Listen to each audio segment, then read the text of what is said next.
ഇബ്രാഹിം നബിക്കും സാറയ്ക്കും പ്രായമായി. ഒരിക്കൽ അവരുടെ വീട്ടിലിരിക്കുമ്പോൾ 3 അതിഥികൾ വരുന്നത് കണ്ടു. യഥാർത്ഥത്തിൽ അവർ അല്ലാഹു അയച്ച മലക്കുകളായിരുന്നു. ഇബ്രാഹിം നബി അവരെ സ്വീകരിച്ചു. അവർക്ക് ഭക്ഷണം വിളമ്പി. ചുട്ട കാളക്കുട്ടിയുടെ മാംസം അവർക്ക് നൽകി. എന്നാൽ ആ ഭക്ഷണം അതിഥികൾ തൊടുന്നതുപോലുമുണ്ടായിരുന്നില്ല. ഇത് കണ്ട ഇബ്രാഹിം നബി ഭയപ്പെട്ടു. അപ്പോൾ അവർ പറഞ്ഞു, അല്ലാഹു അയച്ച മലക്കുകളാണ് ഞങ്ങൾ. ഇബ്രാഹിം നബിക്ക് ഒരു സന്തോഷവാർത്ത അറിയിക്കാനാണ് ഞങ്ങൾ വന്നത്. സാറ ഒരു ആൺകുഞ്ഞിന് ജന്മം നൽകും. അവനെ നിങ്ങൾ ഇസ്ഹാഖ് എന്ന് വിളിക്കണം. അവൻ ഭാവിയിൽ ഒരു പ്രവാചകനായിത്തീരും. അവർ പറഞ്ഞു.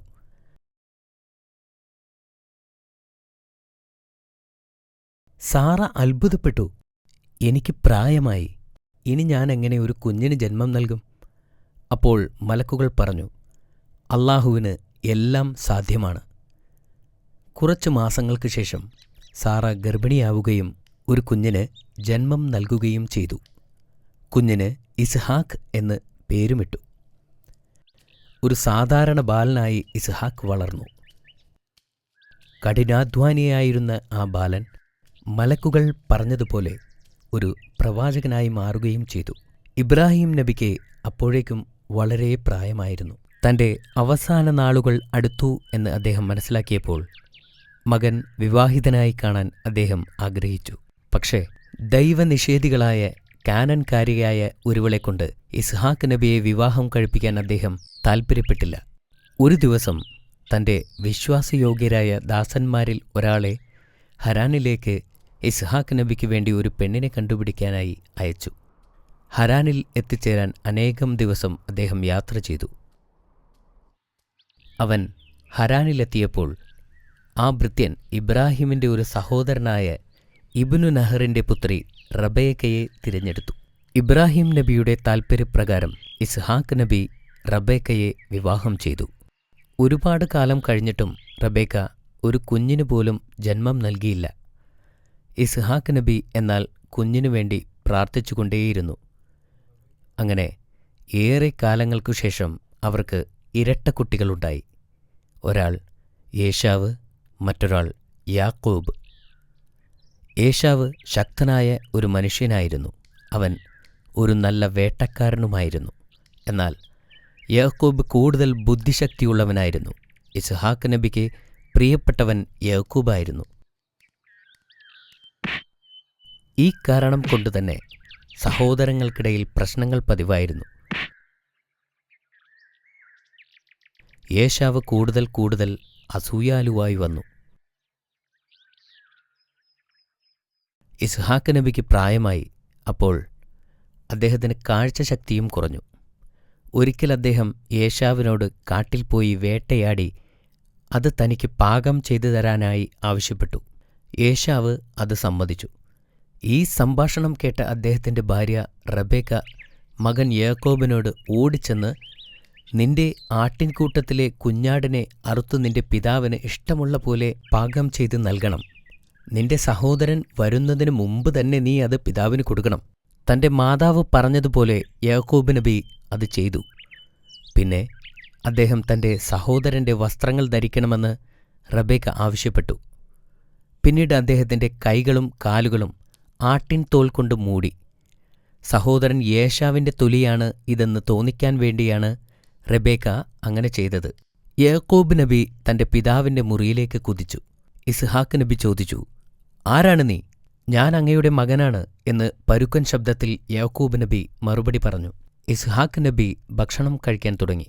ഭക്ഷണം കഴിച്ചതിനു ശേഷം അദ്ദേഹം യാക്കൂബിനെ അനുഗ്രഹിച്ചു. അനുഗ്രഹിച്ചു കഴിഞ്ഞ ഉടൻ യാക്കോബ് നബി മുറിയിൽ നിന്നും പുറത്തു കടന്നു. താൻ വേട്ടയാടി പിടിച്ച മാംസവുമായി ഏശാവ് ഇസ്ഹാഖ് നബിയുടെ അരികിലേക്ക് കടന്നു. അപ്പോൾ അദ്ദേഹം ചോദിച്ചു, എന്താണിത്? അപ്പോൾ ഏശാവ് പറഞ്ഞു, ഇത് ഞാൻ അങ്ങേക്ക് വേണ്ടി കൊണ്ടുവന്ന മാംസമാണ്. ഇസ്ഹാഖ് നബിക്ക് ഒന്നും മനസ്സിലായില്ല. അപ്പോൾ കുറച്ചു മുമ്പ് നീ എനിക്ക് ഭക്ഷണം തന്നില്ലേ? ഞാൻ നിന്നെ അനുഗ്രഹിച്ചതുമാണല്ലോ. ഇല്ല, ഞാനിങ്ങോട്ട് വന്നിട്ടില്ലായിരുന്നു. ഏശാവിന് താൻ തന്റെ സഹോദരനാൽ കബളിപ്പിക്കപ്പെട്ടതായി മനസ്സിലായി. തന്റെ സഹോദരനെ കൊല്ലാനുള്ള ദേഷ്യം ഏശാവിന് വന്നു. ഇത് കണ്ട റെബേക്ക ഉടൻ തന്നെ യാക്കോബ് നബിയോട് ചെന്ന് പറഞ്ഞു. ഏശാവിന്റെ ദേഷ്യം തീരുന്നതുവരെ ഹരാനിലെ തന്റെ സഹോദരനായ ലബാന്റെ അടുത്തു ചെന്നു നിൽക്കാൻ ആവശ്യപ്പെട്ടു. യാക്കോബ് നബി കുടുംബാംഗങ്ങളെ ഉപേക്ഷിച്ച് ഹരാനിലേക്ക് യാത്രയായി. അവൻ മരുഭൂമിയിലൂടെ ഒരുപാട് ദിവസം സഞ്ചരിച്ചുകൊണ്ടേയിരുന്നു. ഒരു വൈകുന്നേരം അവൻ നടന്ന് വളരെ ക്ഷീണിതനായി അല്പം വിശ്രമിക്കാനായി തീരുമാനിച്ചു. പിന്നെ അവനൊരു കല്ലെടുത്ത് തലയിണയാക്കി വച്ച് കിടന്നു. അപ്പോൾ അദ്ദേഹം ഒരു മനോഹരമായ സ്വപ്നം കണ്ടു. അദ്ദേഹത്തിന്റെ സ്വപ്നത്തിൽ സ്വർഗത്തിൽ നിന്നും ഒരു ഏണി ഭൂമിയിലേക്ക് ഇറങ്ങിവരുന്നതായി കണ്ടു. മലക്കുകൾ അതിലൂടെ താഴേക്കും മുകളിലേക്കും പോകുന്നുണ്ടായിരുന്നു. അപ്പോഴാണ് ഭാവി തലമുറയ്ക്കായി അല്ലാഹു തആല യാക്കൂബ് നബിയെയും ആ പ്രദേശത്തെയും അനുഗ്രഹിച്ചതായി മനസ്സിലാക്കിയത്. അദ്ദേഹം ഉണർന്നപ്പോൾ സന്തോഷത്തോടെ പൊട്ടിച്ചിരിച്ചു. അദ്ദേഹം തന്റെ കുടുംബത്തെ സുരക്ഷിതമായി മടക്കി നൽകിയാൽ അല്ലാഹുവിനു വേണ്ടി ഒരു പള്ളി പണിയാമെന്നും അദ്ദേഹം പ്രതിജ്ഞ ചെയ്തു. കൂടാതെ തന്റെ സ്വത്തിന്റെ 10 നൽകാമെന്ന് വാഗ്ദാനം ചെയ്തു. അദ്ദേഹം കിടന്ന കല്ലിൽ അദ്ദേഹം എണ്ണ പുരട്ടി. പിന്നീട് എപ്പോഴെങ്കിലും വരുമ്പോൾ സ്ഥലം മനസ്സിലാക്കാൻ വേണ്ടിയായിരുന്നു അത്. ഈ സ്ഥലമാണ് പിൽക്കാലത്ത് ജെറുസലേം എന്നറിയപ്പെട്ടത്. അടുത്ത ദിവസം രാവിലെ യാക്കോബ് നബി ഹരാനിലേക്ക് തിരിച്ചു. അനവധി ദിവസം യാത്ര ചെയ്തതിനു ശേഷം അദ്ദേഹം ഹരാനിലെത്തി. യാക്കോബ് നബി തന്റെ അമ്മാവനായ ലബാനെ കണ്ടു. അവർക്ക് ഇരുവർക്കും വളരെയധികം സന്തോഷമായി. ലബാന് 2 പുത്രിമാരുണ്ടായിരുന്നു, ലേഹയും റാഹേലും. യാക്കൂബ് നബി ലബാനോടൊപ്പം ജോലി ചെയ്തു. ആയിടയ്ക്ക് അദ്ദേഹം ലബാന്റെ ഇളയ മകളായ റാഹേലുമായി പ്രണയത്തിലായി. മാസങ്ങൾക്ക് ശേഷം അദ്ദേഹം റാഹേലിനെ കല്യാണം കഴിക്കാൻ ആഗ്രഹമുണ്ടെന്ന് അറിയിച്ചു. 7 വർഷം എനിക്ക് വേണ്ടി പണിയെടുക്കുക, അങ്ങനെയാണെങ്കിൽ നിന്നെ ഞാൻ എൻ്റെ മകളെക്കൊണ്ട് വിവാഹം ചെയ്യിക്കാം, ലബാൻ പറഞ്ഞു. പ്രവാചകൻ അത് അംഗീകരിച്ചു. അദ്ദേഹം കഠിനാധ്വാനം ചെയ്തു. 7-ാം വർഷം അവസാനിച്ചപ്പോൾ അമ്മാവൻ ഒരു വിരുന്നൊരുക്കി വിവാഹത്തിനായി ജനങ്ങളെ വിളിച്ചു. എന്നാൽ റാഹേലിന് പകരം ലേഹയെ അദ്ദേഹം വിവാഹം ചെയ്തു കൊടുത്തു. ലേഹ അത്ര സൗന്ദര്യവതിയായിരുന്നില്ല. എന്നാൽ ഈ ചതി യാക്കൂബ് നബി മനസ്സിലാക്കിയത് അടുത്ത ദിവസം രാവിലെയാണ്. നിങ്ങളെന്നെ ചതിച്ചു. ഞാൻ വിവാഹം കഴിക്കാനായി ആവശ്യപ്പെട്ടത് റാഹേലിനെയും എനിക്ക് തന്നത് ലേഹയെയുമാണ്, യാക്കൂബ് നബി ലബാനോട് പറഞ്ഞു.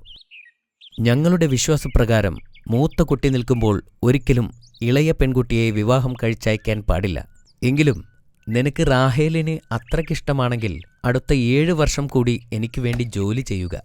എങ്കിൽ റാഹേലിനെ ഞാൻ നിനക്ക് തരാം, ലബാൻ യാക്കൂബ് നബിയോട് പറഞ്ഞു. യാക്കൂബ് നബി വീണ്ടും 7 വർഷത്തോളം കഠിനാധ്വാനം ചെയ്തു. റാഹേലിനെ വിവാഹം കഴിച്ചു. ലബാൻ തന്റെ പുത്രിമാർക്ക് ഓരോ ദാസിമാരെ വീതം നൽകി. ലേഹയുടെ ദാസി സിൽപ്പ എന്നും റാഹേലിന്റെ ദാസി ബിൽഹ എന്നും വിളിക്കപ്പെട്ടു. അതിനുശേഷം ബാക്കിയുള്ള കഥ നമുക്ക് നാളെ പറയാമല്ലേ? ഓ നോ, ഇപ്പോൾ തന്നെ പറയൂ പ്ലീസ് പ്ലീസ് പ്ലീസ്. മോനെ, ഇപ്പോൾ ഉറങ്ങാനുള്ള സമയമാണ്. ഇപ്പോൾ ഞാൻ നിന്നോട് കുറച്ച് ചോദ്യങ്ങൾ ചോദിക്കാം. കഥയുടെ ബാക്കി നമുക്ക് നാളെ പറയാം. ശരി ബാബ. നീ തയ്യാറാണോ അമീർ? യെസ്. എന്തിനാണ് 3 മലക്കുകൾ ഇബ്രാഹിം നബിയുടെ വീട്ടിലെത്തിയതെന്ന് നിനക്കറിയാമോ? നബിക്ക് മകൻ ജനിക്കുമെന്നുള്ള വാർത്ത അറിയിക്കാനാണ്. മാഷാ അല്ലാ, ശരിയുത്തരമാണല്ലോ. ഇസ്ഹാഖ് നബിയുടെ ഭാര്യയുടെ പേരെന്താണെന്ന് നിനക്കറിയാമോ അമീർ? എനിക്കറിയാം, റബൈക്ക എന്നല്ലേ? Yes, very good. ഇസ്ഹാക്ക് നബിയുടെ മക്കളുടെ പേരെന്തൊക്കെയായിരുന്നു? ഒരാൾ യേശാവ്, പിന്നെ യാക്കൂബ്. അതെ, അതും ശരിയാണ്. യേശാവ് എന്തുകൊണ്ടാണ് യാക്കോബ് നബിയെ വെറുത്തത്? അത് യേശാവിന് യാക്കൂബ് നബിയെ ഇഷ്ടമല്ലായിരുന്നു. കാരണം അവരുടെ പിതാവിന് യാക്കൂബ് നബിയെ ആയിരുന്നു കൂടുതൽ ഇഷ്ടം. അതും ശരിയാണ്. യാക്കോബ് നബിയുടെ അമ്മാവന്റെ പേരെന്തായിരുന്നു? അത് ലബാൻ എന്നാണ്. That's correct again. ലബാനു വേണ്ടി എത്ര വർഷം നബി ജോലി ചെയ്തു? ആദ്യം 7 വർഷം ജോലി ചെയ്തു, പിന്നെ വീണ്ടും 7 വർഷം ജോലി ചെയ്തു. അങ്ങനെ അദ്ദേഹം 14 വർഷം ലബാനു വേണ്ടി ജോലി ചെയ്തിരുന്നു. ലബാന്റെ മക്കളുടെ പേര് എന്തൊക്കെയായിരുന്നു? ലേഹയും റാഹേലുമായിരുന്നു. മാഷാ അല്ലാ, നീ എല്ലാം ശരി ഉത്തരമായി തന്നെ പറഞ്ഞു.